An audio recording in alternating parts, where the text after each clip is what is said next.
जय मसीह की दोस्तों, आराधना संदेश चैनल पर एक बार फिर हम दिल की गहराइयों से आप सबका स्वागत करते हैं। साथ ही परमेश्वर पिता का धन्यवाद देते हैं कि एक बार फिर हमें चुन लिया है कि हम अपने मुख से इसके नाम की महिमा करें। और आज हम फिर एक वचन लेके आए हैं और आज का शीर्षक है बलवंत बनो। पहला कुरिन्थियों 16वां अध्याय और उसका 13वां वचन इस प्रकार कहता है, जागते रहो, विश्वास में स्थिर रहो, पुरुषार्थ करो, बलवंत हो और जो करते हो प्रेम से करो। आज का वचन हमें बताता है कि बलवंत बनो यानी बलवान बनो। जब ये बलवान की बात हम सुनते हैं तो सबसे पहले हमारे जहन में यही आता है कि हम शारीरिक रूप से हष्ट-पुष्ट रहें, बलवान रहें, हमारे अच्छे डील डॉल हो।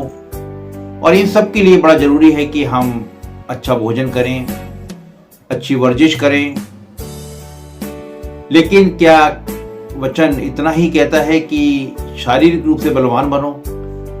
इफिसियों की पत्री 6वां अध्याय उसके 10वें वचन में लिखा है, इसलिए प्रभु में और उसकी शक्ति के प्रभाव में बलवंत बनो। प्रभु में और उसकी शक्ति के प्रभाव में बलवंत बनो। अगर हम खाली शारीरिक रूप से ही बलवंत बनते हैं तो पहला कुरिन्थियों और उसका पहला अध्याय और उसके 27वें वचन में लिखा है, परंतु परमेश्वर ने जगत के मूर्खों को चुन लिया कि ज्ञानवान को लज्जित करें, और परमेश्वर ने जगत के निर्बलों को चुन लिया कि वो बलवानों को लज्जित करें। अगर हम खाली शारीरिक रूप से बलवान रहते हैं तो निश्चय है वचन के अनुसार कि निर्बल के द्वारा हम लज्जित किए जाएंगे। अगर हम शारीरिक रूप से और आत्मिक रूप से दोनों तरीके से अगर हम बलवान पाए जाते हैं तो हमें लज्जित करने वाला कोई नहीं है।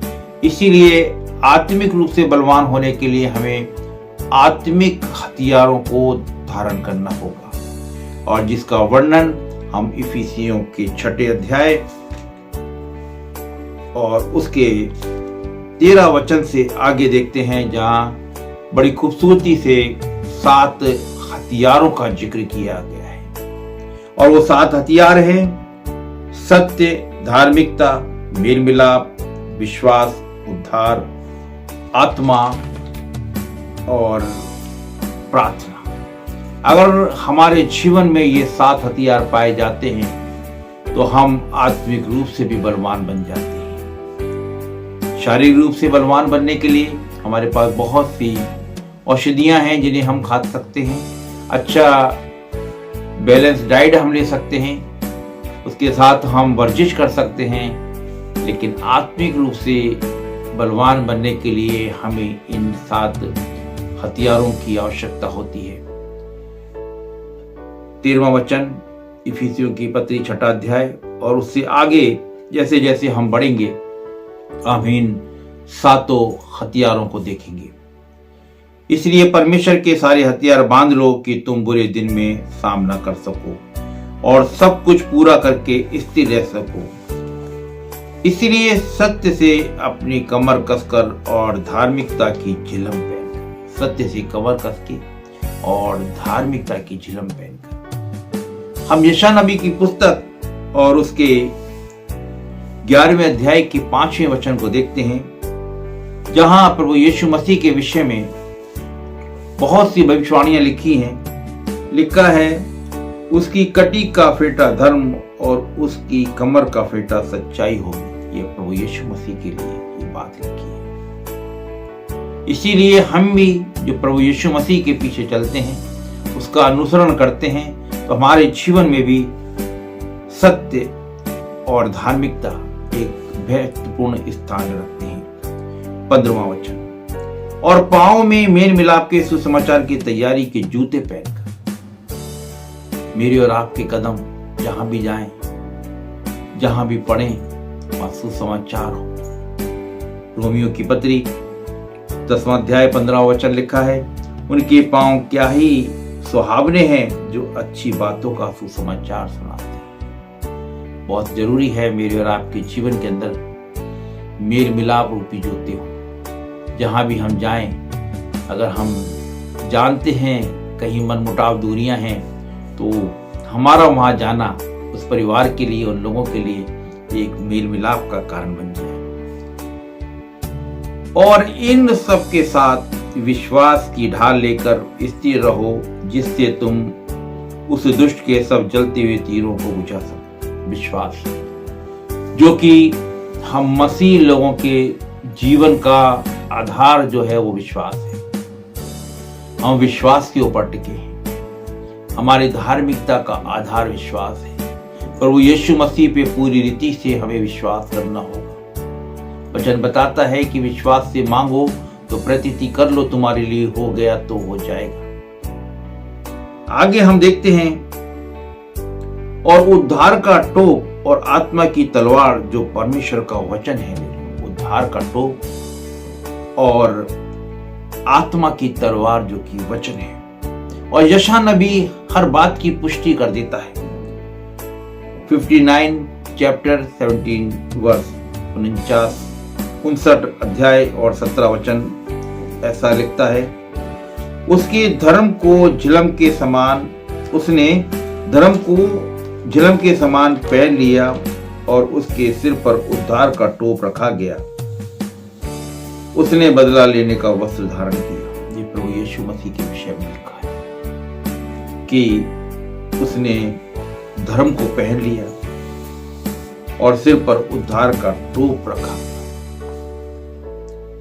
इसी तरह जब हम वचन में और आगे बढ़ते हैं, बचे हुए जो हथियार जो हम देखते हैं कि 7 हथियार है, आत्मा और प्रार्थना, उनके विषय में 18वें वचन में लिखा है, हर समय और हर प्रकार से आत्मा में प्रार्थना और विनती करते रहो। हर समय और हर प्रकार से आत्मा में प्रार्थना और विनती करते रहो।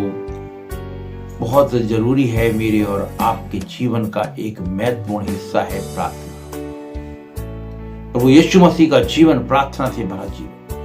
पूरी रात प्रभु यीशु मसीह प्रार्थना में बिताया करते थे, एकांत में जाके प्रार्थना किया करते थे। मेरे और आपके जीवन का एक महत्वपूर्ण हिस्सा जो कि हथियार है, आत्मा का एक महत्वपूर्ण हथियार है, प्रार्थना मेरे और आपके जीवन में पाया जाना चाहिए। और लिखा है आगे इसी वचन में लिखा है, विनती करते रहो, इसलिए जागते रहो कि सब पवित्र लोगों के लिए लगातार विनती किया करो। ये आत्मा के 7 हथियार हमने देखे। अगर हम केवल शारीरिक रूप से बलवान बनते हैं तो ये पर्याप्त नहीं है।